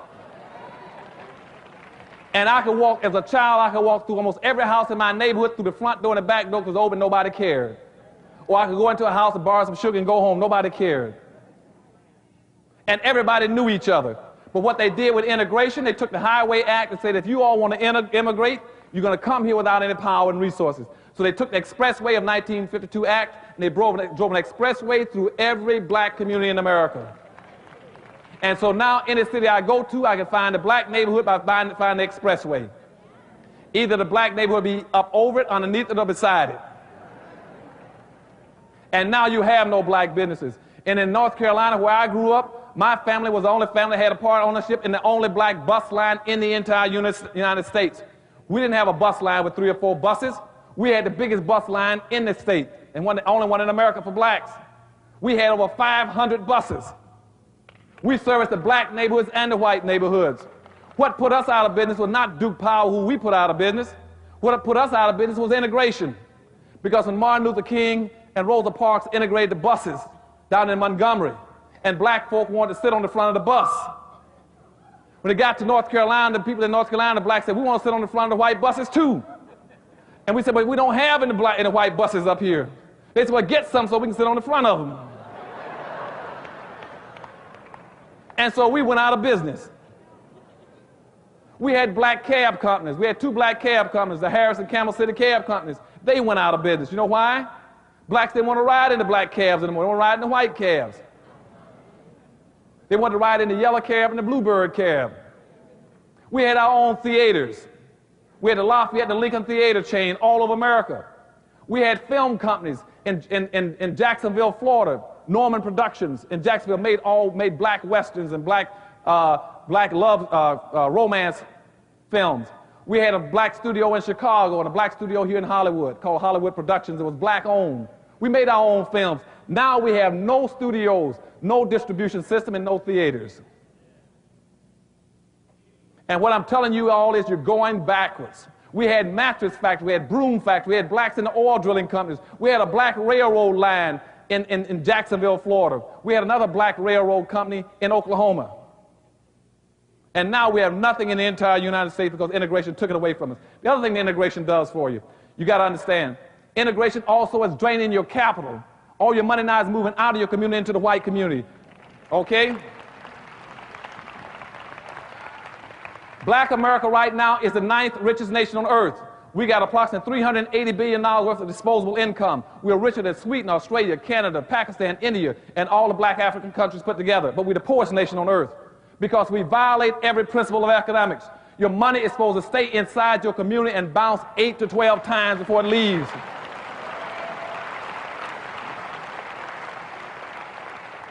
Black money does not bounce one time. You know why it doesn't bounce one time? Because you don't have any communities to bounce it in. You're so busy integrating. Where are you going to bounce it? How are you going to pass it through another black hand? So as soon as a black person gets paid, before it touches another black hand, he runs right to the suburbs and spends it. He spends 95% of his money immediately outside his own community. He keeps 5% to take back into his community. Out of 5% he takes back into his community, he spends 3% of that in non-black owned hands in his own communities. Look around your neighborhood, goes into non-black owned businesses. Only 2% again, only 2% of all the black people in America keep their own money in their own communities. And then out of the 2% they keep, they then take that down to a white bank and put it in the bank, can't even get a loan. And now you're bankrupt. You go bankrupt every 24 hours just as regular clock, and whites don't take you serious. They know that anybody who goes bankrupt every 24 hours should not be taken seriously. You started raising Cain outside their store, they say, hey, wait a minute. It's 3 o'clock. Wait for those blacks. They'll go bankrupt in about another 3 hours. They know you're going to violate all the rules. So the reason we don't have any black businesses in America is for 3 reasons. 1, we've never had a national plan to start building black businesses in the country. That's why I wrote my book. That's why you got a plan now. 2 is that whites and other groups are boycotting your neighborhoods. They're boycotting you. And 3, we're boycotting our own neighborhoods and our own stores. That's why we don't have anything. Now, as long as you live, you will never see a white person get up on a Saturday morning, drive down to a black neighborhood, and get out of his car and go into a black store to buy something made by a black person. If you do, take a picture of it.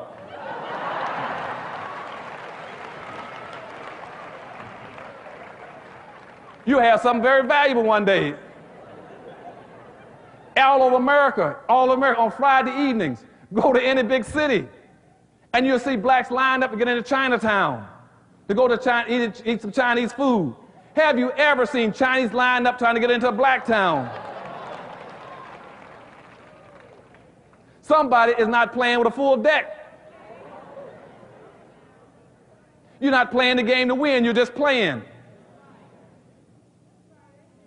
And you got to stop spending your money. So then I go to various cities, and blacks got the nasty habit, when company comes, putting them in their car on a Sunday and taking them out to the white community and say, let me go out and show you some nice white homes. Y'all know what I'm talking about? Let's go out to look at the white malls. And then they come back home and say, how in the world can white folk afford all those fine homes and big houses? It's easy. It's your money. You see what I'm saying?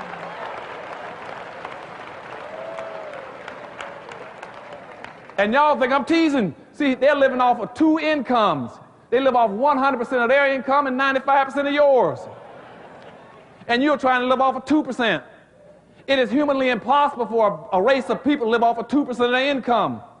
And in America, you equate human worth based on what you own. And if black folk don't own 2%, that's why white racists say black folk ain't worth 2 cents. Because we don't own anything, and human worth is equated in this country based on what you own and control. And we violate all the premises of economics. We have yet to learn how to practice group economics. And the last thing about integration is that integration got a quota system, and you need to know this. It's got a quota system. You hear white somebody against quotas? They're wrong. It's got a quota system. Anytime you get more than 5 to 8% of blacks involved in anything, whites are going to put up chain. They're going to stop you. If more than 5 to 8% of blacks move into their community, they're going to put their house up for sale. If more than 5% of the blacks, 8% of the blacks go into their schools, they're going to pull their kids out of school. If more than 5 to 8% of the blacks come into their businesses, they're going to move the business out of town, cross town, out of the country. If more than 5 to 8% of the blacks come into their association, they'll resign. They got a quota system. And people say, well, blacks are against affirmative action. No, they're not against affirmative action. They're against affirmative action for you. You see, they say, well, they're against the set-aside. Racism is nothing but preferential treatment for whites. They say they're against preferential treatment. You hear them say they're against set-asides. Jim Crowism was nothing but a 100-year set-aside program for whites, where they set aside the best restaurants, the best food, the best schools for whites. They say they're against quotas. You got a quota system, I told you, in the immigration laws. Today, you still are a planned minority. You can't win. So now let me get to some solutions for you very quickly, my few more minutes I got left. What we're going to do across this country now is what's called Powernomics. That's a new book coming out called Powernomics: Unleashing Black America's Potential. It's a follow-up to the book Black Labor, White Wealth. It'll show you in very specific terms what you got to do to be competitive. The things we got to focus on is in broad categories with specific principles. The first is the community. You cannot do anything unless you have a community. Your community is your social cohesiveness. The only power, the potential that black people have in America is your social, racial cohesiveness. If you don't have that, you have no power. Forget about everything else. That's a fact of life. You got to have a community, because the community will give you your businesses. It'll give you your sales opportunities in your markets. Now, how do you develop communities? The first thing you must do is stay out of all cross-purpose issues. Cross-purpose means horizontal issues. Don't get involved in any horizontal issues. Let me explain it to you. I see the puzzlements in your eyes. First, racism is vertical. Remember this. Racism is straight up and down. Racism means I don't care whether you are the lowest income black or the highest, the best educated or the least educated. It doesn't make any difference. You're all in the same tube. Okay? That's what Malcolm X was asking, what is a black man with a PhD? Remember that saying? He answered, well, he's still a Negro. Okay? It means it doesn't make any difference. You're all in it together. That's straight up and down. Horizontal issues are any issue that pertains to everybody, stay out of it. You're the weakest and poorest and most vulnerable people. Don't get involved in it. Because the only people that can benefit are those people who are directly behind where the horizontal crosses the vertical. Okay? The only people that benefit are where those 2 points cross. That's too small. You don't have that kind of energy and resources to waste. Now, what's a horizontal issue? Sexism is a horizontal issue. If you get into these various religious issues, that's a horizontal issue. Poverty is a horizontal issue. I keep telling some of my civil rights leaders, stay away from poverty. You cannot eradicate poverty. Poverty is a fixed, it's a given. You're always going to have poor people. And people say, well, you're going to have poor Greeks, poor Indians, poor Lithuanians, poor Hungarians. Quit trying to eradicate poverty and try to get as many black folk as you out and leave poverty alone. But they try to eradicate something that can't be eradicated. Culturalism. That's a horizontal issue, and it pertains to everybody. Let me give you about sexism, for instance. I tell black women who always want to get into sex issue, they think that somehow that the issue is sex rather than racism. See, my great-grandmother was not enslaved because she's a woman. She was enslaved because she was black. Okay? And if you're going to get into sexism, I want black women to understand this, to keep your priorities in order. If I say abracadabra right now and sexism disappeared, you still can't go in a place because you're black. And if you keep it in order, remember what your mother felt. The minute she knew she was pregnant, she knew at that moment she was going to have what? A black child long before she knew the sex. So you keep your priorities straight and say, since my color came before my sex, I'm going to keep it in that order. You always stay black first.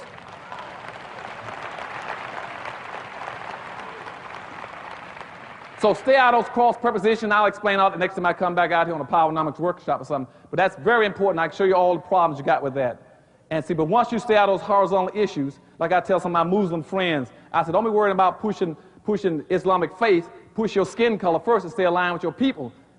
And I tell them, the people in the Baptist church, quit worrying about about being a Baptist and worry about being black. And again, I have to give credit to your minister. It seems like he's one of the few in the country who understands that. That you put who you are and as a people before you start talking about what denomination you belong to. And especially since most of the denominations on the earth all work together to enslave black folk. All of them pimp and hustle black folk. The Catholics, the Protestants, the Baptists, the Jews, and everybody else got black folk. But what we're going to do then is start, once we get past building these communities, then we're going to start getting into what we call building alternative economic structures. That's very important. You got to build your own alternative economic structure. An alternative economic structure, in the short time I haven't got time to explain it, is nothing but building your own city, your own communities, your own towns. Building a lot of small sub-communities all over America. You build a community of markets, a community of producers, a community of distributors, a community of retailers. And we all interconnect all over the country and build a vertical order. Let me give you an example, for instance. The reason I'm down in Tuskegee and down in New Orleans is because, as an example, we're trying to build 12 major industries in America. The first one is seafoods. Why am I picking seafoods? Because one of the first principles of Powernomics is you must always dominate economically wherever you dominate in population.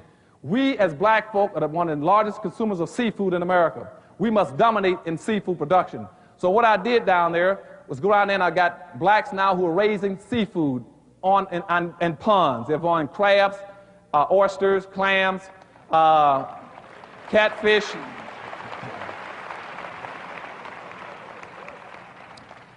trout, and bass. I'm building 1,000 acres of sea ponds, food ponds, aqua ponds, where they're raising seafoods. Now, I got blacks in the farmers now. They're going to raise grain, wheat, soybean, corn, and wheat. They're going to make the feed for us to feed those fish. Now, when that comes up, I'm heading out here next week. I'm building and putting in $5 million into a processing plant in the South. I don't name the city because I don't want people to try to cut me off. But we're building our own processing plant. All that seafood then is bought from those black farmers. Those blacks that got land and not using, they're now going into business and making money raising seafood and raising feed. And blacks are now going to be hauling that feed over those ponds. And I'm asking for people to raise the money to build the ponds. And we already got about 5 ponds coming up already. And now, when it comes up, all that seafood's been picked up and shipped to our plant. And in our plant, as I said, the plant's cost almost $5 million, $4.5 million to $5 million. We already got $30 million worth of sales already on the books going through the plant. Okay?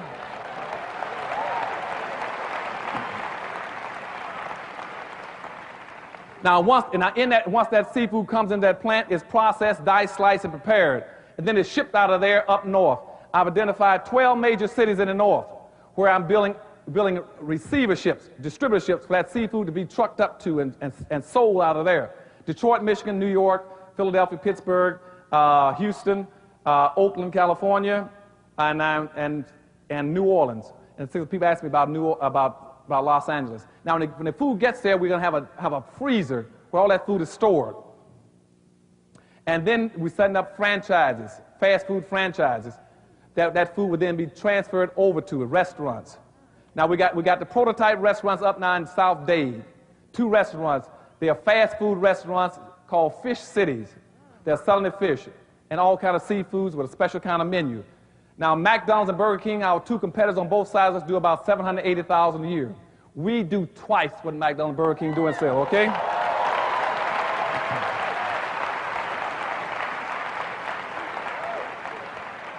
Our stores sell $1.5 million. They're doing $1.5 million a year, both stores. And our stores, we got traffic around our stores 2 blocks long, 24 hours a day around the store. And they're all black owned. So they can't cut us off. I got us locked in from the seafood to the grain, all the way to the restaurants in the market. Okay?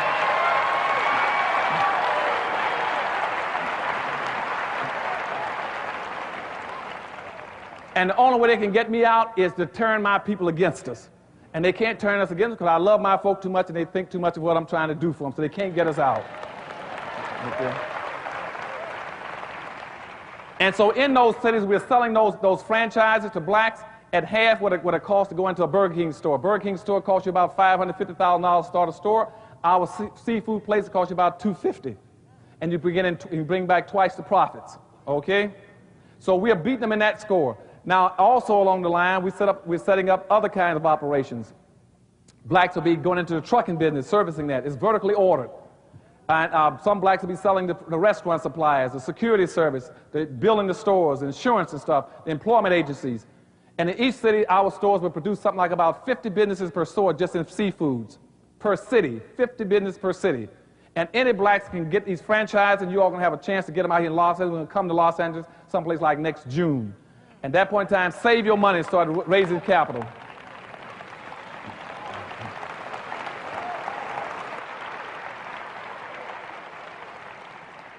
Now, I'm telling you what we're doing down in New Orleans, so you know that down in New Orleans, we don't have one black tourist area in America. And again, I want my people to come together and build a community. So when I was down in New Orleans, I was going through the black community trying to find the old black community. In New Orleans, right now, when people go there, they got the French quarters, all white, no blacks down in that area. I've gone over and identified an area now where we're going to rebuild a black community there. And I got 2 blocks of land down there. I'm going to put in black clubs there with black entertainment for a jazz club, a blues club, and a popular club. We're going to put in black restaurants. And we're also going to put in souvenir shops. And we're doing it vertically. And we come out with a national campaign asking all blacks in America, since we don't have a black tourist area in America, plan your conferences only in New Orleans. When you go to New Orleans,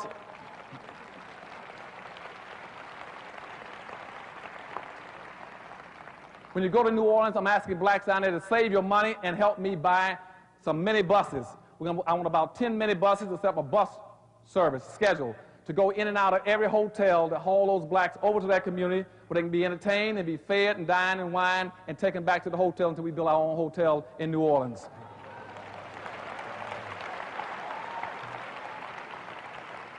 New Orleans has about a 67% black population. They don't own anything in the whole city. And we're going to change that and turn it around. That's what I was in New Orleans for, and we're getting it together real fast. We're getting all kinds of support. Not only all support from blacks, I got a lot of whites all over the country trying to help us too. They understand the need. So get one thing clear now. All whites are not bad. That's what I'm saying. We got a heck of a lot of whites that are helping us all over the country trying to solve this problem.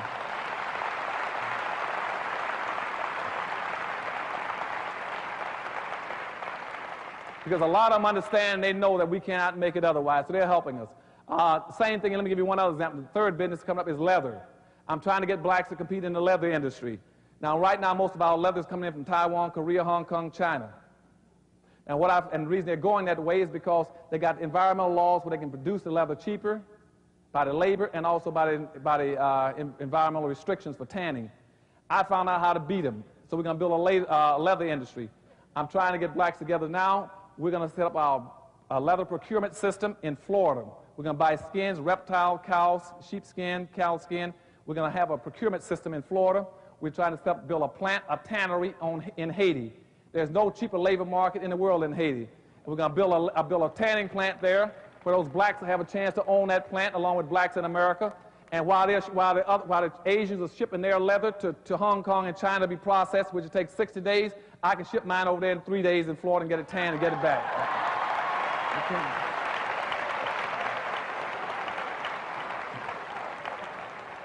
When that leather comes back in the United States, I'm trying to set up 2 plants.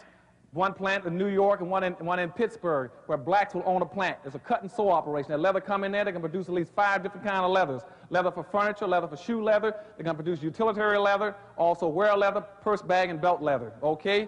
Once that leather's been produced in those cut and sew factories, it's going to be sent all over the United States to 2 major distribution centers, one in the west and one in the north.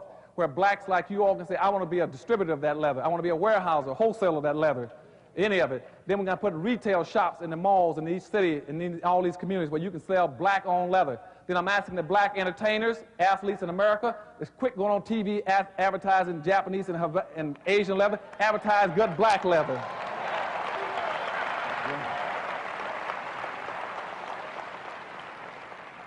And so we're going to build a leather industry where you have your own chances, your own industry, and own your own businesses. And as I said, we're going to sink our roots into the ground and grow tall and strong, and nobody can pull us up. And we're going to have our own communities built around our own industries. And each and every one of you have a chance to go into your own businesses where you'll be dependent upon the black above you and the black beneath you. To depend on them, okay? Buy from your own people, trust and love your own people, because nobody else cares about you. You don't have any incentives or interest in black folk in America anymore.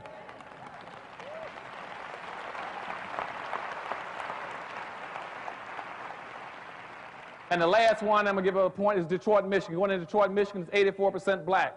Now I go into the city, they got a black mayor, a black city council, a black board of education, and a black school superintendent, and a black police chief.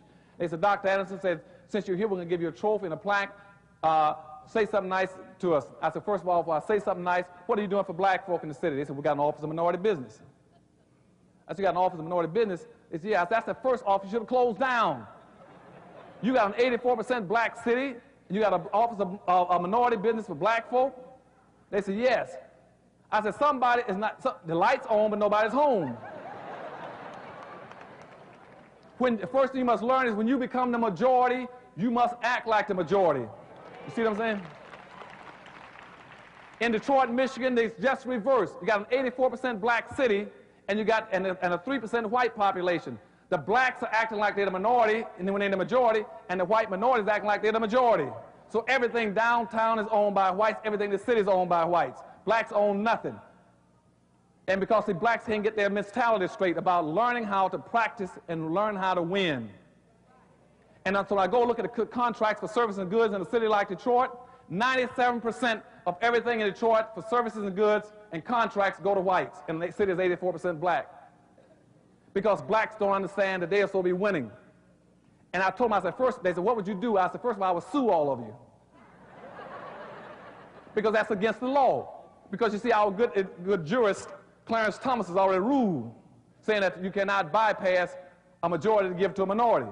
You all got to get tricky. When you become the majority, you practice that. Say, oh, we're the majority now. You see? When you build these communities, you become the majority. And you start to winning. Because remember, the majority wins, the minority loses. And every time you use the word minority, you say, I'm a loser. It creates a negative mindset. Quit putting that negative mindset in your children's head. And say, when you become the majority, we're going to win. And so therefore, I say, I'll take all of you to court. And the same thing in Washington, D.C. Washington, D.C. is 77% black. And the white developers just went to court to sue blacks in Washington, D.C., saying that they want that the 20% set aside for minorities in the water system there is unfair for to be giving minorities anything. And I agree. I said, you're right. I said, because the whites are the minority. And would you all believe that blacks, they're fighting to preserve a minority program in a city where they are the majority? Because they can't switch gears. And so what's happening in this country now is now people have become paralyzed.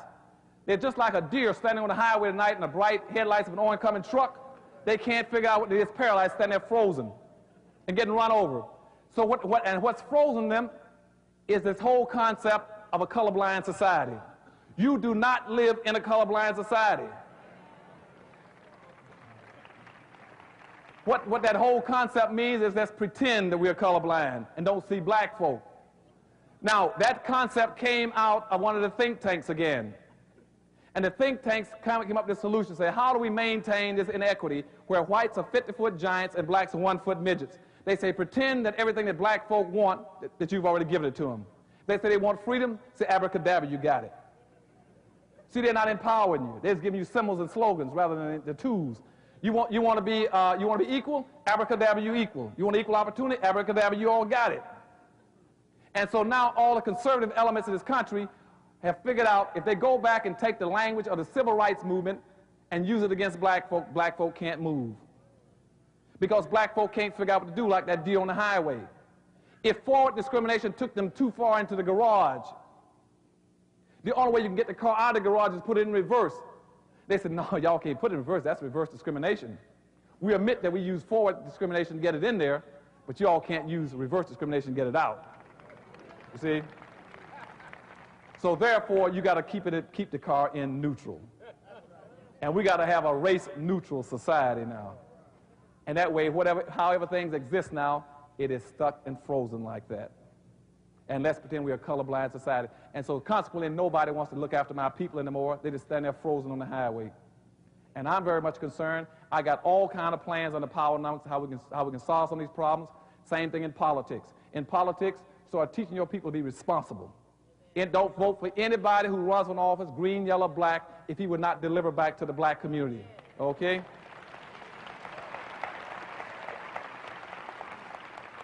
Politics is a process that simply defines who's going to get what out of life. But it must be based on quid pro quo. Everybody you put in the office must deliver something very specifically back to the black community. Don't let them get off the hook by saying, well, I'll hire a black person. I don't care. Clinton will give you that same tale. I'm going to hire a black. I don't care who he puts as a secretary. That's not the issue. What is the black community going to get back in return for its vote? And that's why they keep sucking you. You don't ever get anything. Because we don't raise Cain. It must be quid pro quo, something for something. If we give you something, you owe us something back to the race. And that's why in the last election, I was Clinton's political advisor in Maryland. Clinton got 41% of the white vote, 42% of the Hispanic vote, and 43.4% of the female vote. But 92% of the black vote hasn't done anything for blacks yet. Because nobody wants to do anything for us because we don't demand and insist on it. And you must hold everybody accountable. If a black person runs for office, you go after him and take him out of office too. Any way you can, okay? I know my time is up. I've been watching my clock. My time is just about up, but I would spend a lot of time teaching you how to play politics. There are a lot of rules in Powernomics. But the thing I'm telling you in conclusion is everything you do, play it to win. Practice group economics, group politics, build alternative economic structures, redesign your school systems. Right now, people are saying school systems are failing blacks. The school systems are not failing blacks. The school systems are doing exactly what they were originally designed to do. That was to produce blacks who were marginally educated to work for whites. But now, as I told you, is that blacks are obsolete. They don't need your kids anymore. They don't need half-educated kids anymore. And so what you should do is go back and close down the assembly line and get your plan and say, we will now rebuild our schools across black America based on the needs of black Americans. In other words, what I'm saying to you is this. If I told you all right now we were going to the moon, and we agreed to go to the moon, now our schools will know what to do. Because now they say if black folk going to the moon, you see, you got some direction. And now the school system say, well, now we got to produce more mechanics and more astronauts and more physicists and biochemicals. We got to prepare for that. But right now the school system is still operating the way they were designed in 1867, was to produce black folk who were marginally educated people. And nobody wants our kids. Our kids keep telling you all that. That's why right now in the large cities, 65% of all the black kids that start nursery school never graduate from high school. They're telling you something, you're not listening. They're saying you're dysfunctional. There's no use in going to school. The school doesn't mean anything. There are no businesses in my community. There's no health. There's nothing in my neighborhood worth staying into. Go back and develop a national plan about where your people want to go, and then transmit that plan to every black individual, every black corporation, every black association. And then we can do it. We got the expertise, we got the skills, we got a little bit of money, and the last thing we got to do is get rid of a lot of our black leadership. Okay?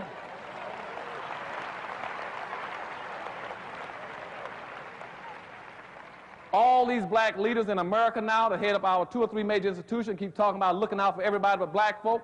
You tell them that day is over. Nobody's going to sell black folk anymore. The day of selling black folk over. If you want to sell them, you better find yourself another job. Because right now black folk are hurting too much, and it's too bad for us in this world to keep letting black folk get up there and get in these high positions and talk about everybody but black folk. If you don't want to be black, go home and sit down and look at TV.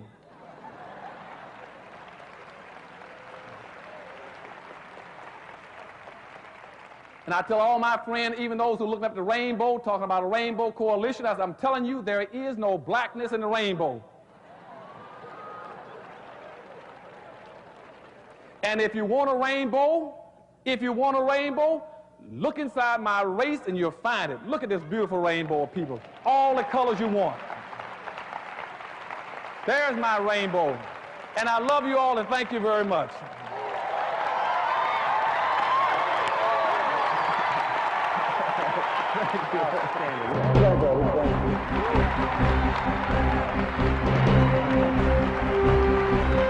Thank you.